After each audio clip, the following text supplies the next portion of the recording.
ശരിക്കും പറയാലോ, ഞാൻ തളർന്നു. ഞാനുമുള്ള മോണിക്കയുടെ കൂട്ടിലായിട്ട് ഇരിക്കുന്നത്. മോണിക്കട ഓടിയെത്തി ഇപ്പോഴും കുറേ കേസുകൾ അറ്റൻഡ് ചെയ്തിട്ട് വന്നിട്ട് നിൽക്കുകയാണ് ഇവിടെ. ഇതപ്പോൾ ഞാനിപ്പോൾ ഉള്ളത് നമ്മൾ മോണിക്കനെ നിർത്തിയിരിക്കുന്ന ആ വീട്ടിൽ അവിടെയാണ്. അവിടുത്തെ കോമ്പൗണ്ടിൽ പല ആളുകളുണ്ട്.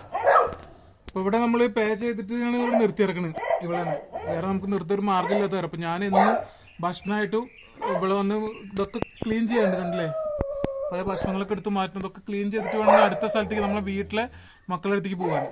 അതിൻ്റെ ഇടയിൽ ഒരുപാട് കാര്യങ്ങൾ ഏറ്റിട്ടുണ്ട്, ഒരുപാട് പേർക്ക് വാക്ക് കൊടുത്തിട്ടുണ്ട് വരാന്നൊക്കെ പറഞ്ഞിട്ട്. പക്ഷെ അതൊക്കെ അറ്റൻഡ് ചെയ്യാൻ പോകാൻ എനിക്ക് പറ്റുന്നില്ല.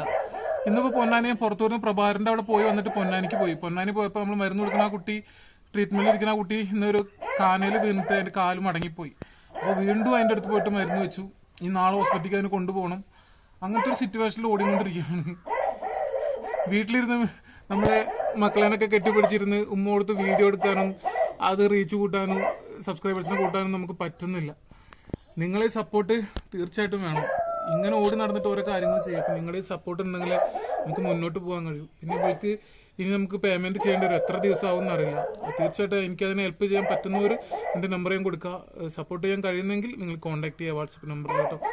ഇനി കഴിഞ്ഞിട്ട് വേണം ഇത് ഇവൾക്കുള്ള മരുന്നും കാര്യങ്ങളൊക്കെ കൊടുത്തിട്ട് വേണം വീട്ടിലേക്ക് പോകാൻ, അവിടെ ഉള്ളവർക്ക് ഫുഡ് കൊടുക്കാൻ. വിശ്രമിക്കാൻ പോലും സമയമില്ല.